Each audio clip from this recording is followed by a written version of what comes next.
Mr. Co-President Nigel Farage, Freedom and Democracy. Well, good morning, Mr Van Rompuy. You've been in office for 1 year, and in that time the whole edifice is beginning to crumble. There's chaos.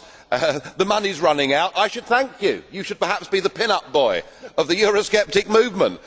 But just look around this chamber this morning. Just look at these faces. Look at the fear. Look at the anger. Poor old Barroso here looks like he's seen a ghost. You know, they're beginning to understand that the game is up. And yet, in their desperation to preserve their dream, they want to remove any remaining traces of democracy from the system. And it's pretty clear that none of you have learned anything.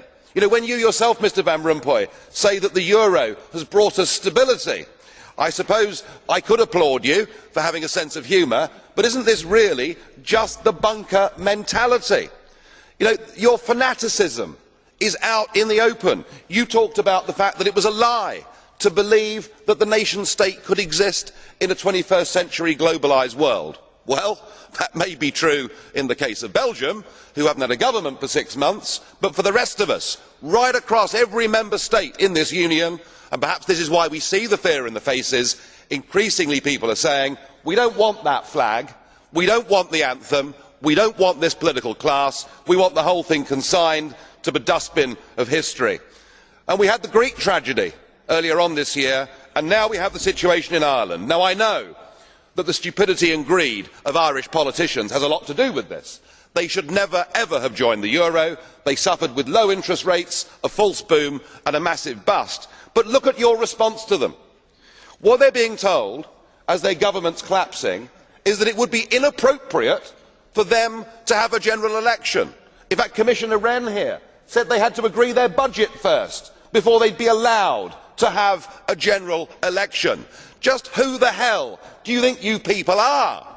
You are very, very dangerous people indeed. Your obsession with creating this euro state means that you are happy to destroy democracy. You appear to be happy for millions and millions of people to be unemployed and to be poor.